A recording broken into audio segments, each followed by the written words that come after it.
The Education and Labor Committee meets this morning to examine how a growing backlog of contested mine safety cases at a small federal agency is putting our nation's miners at risk. For years, this committee has worked to protect our miners while on the job. We have met many family members who have suffered the tragic loss of a loved one. On behalf of this committee, I promise that we would do everything we can to keep miners safe. I intend to keep that promise. Since the tragedies like Sago, Darby, Crandall Canyon, both the Congress and the Mine Safety and Health Administration have worked to prevent similar disasters, in part by increasing the enforcement. Inspections are up, as are citations and fines. This stronger emphasis on safety is saving lives and reducing injuries. In 2006, 76 miners died on the job.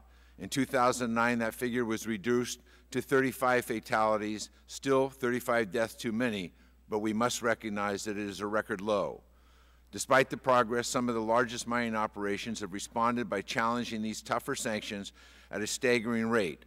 When MSHA, the Mine Safety Health Administration, cites the mine operator for a safety violation, the owners can appeal the violation to the Federal Mine Safety and Health Review Commission. But with increased penalties for unsafe conditions, there are significant incentives for mine operators to abuse the appeals process. The mining industry touts out a litany of excuses as to why their members are contesting nearly every health and safety violation. One excuse is that MSHA has ended an informal practice that allowed mines to chip away at their sanctions behind closed doors. But as the industry's own testimony shows, the dramatic rise in mine operator appeals began the year before MSHA changed this policy. So the dramatic rise in appeals seemed to be the result of something else. What we do know is that delays from growing appeals are undermining MSHA's ability to impose tougher sanctions on the repeat violators. Adjudication of appeals must be fair and timely.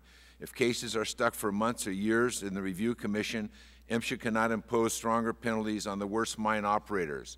As a result, miners' lives are in the crosshairs. MSHA tells us that 48 mines with more than 6,000 miners would likely face tougher sanctions if not for the holdup of the Review Commission. Mine operators can be subject to progressively steeper fines or even shut down if cited for multiple serious health and safety violations, and that's the way it should be. Mine operators who callously put their workers in harm's way must be held accountable. Mines that have faced these steeper penalties in the past have responded by cleaning up their act. Future serious violations were cut by 72% when MSHA notified mines that they face a potential closure for additional violations. However, blanket and indiscriminate appeals to the Review Commission allow irresponsible miners to avoid the stiffer penalties. This may boost the owner's bottom line, but it delays and puts lives of miners at risk. The facts indicate that certain mine operators are abusing their right to challenge a violation. In 2005, before increased penalties took effect, mine operators appealed 1 in 3 fines. Today, mine operators contest 2/3 of all fines, and some of the largest miners are challenging nearly every citation. These appeals are clogging the system. In 2006, the Review Commission had a backlog of 2,100 cases. Today, the backlog has skyrocketed to 16,000 cases. These 16,000 cases, and that's what it looks like here. These 16,000 cases are awaiting adjudication. They're also allowing miners, in some cases the worst operators, to escape the liability for which they are in fact liable, and continues to put the miners in harm's way. And they represent $195 million in contested fine. And it is only growing. Based upon estimates provided by the Review Commission, if current trends in funding of the agency remain the same, the backlog would spiral out of control to 47,000 cases by 2020. And the staggering case, I think we can see that on the chart up here, what the status quo sort of portends if you have the status quo both in challenges and in resources available to the agency. This staggering caseload would render the federal efforts to hold mine operators accountable meaningless.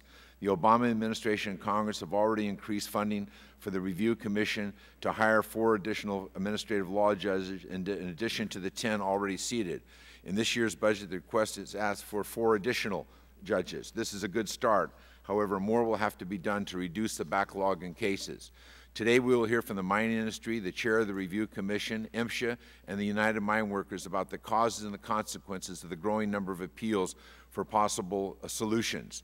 It is unacceptable to let a backlog of mine safety cases threaten the real progress being made to protect the lives of those who go to work every day in our nation's mine.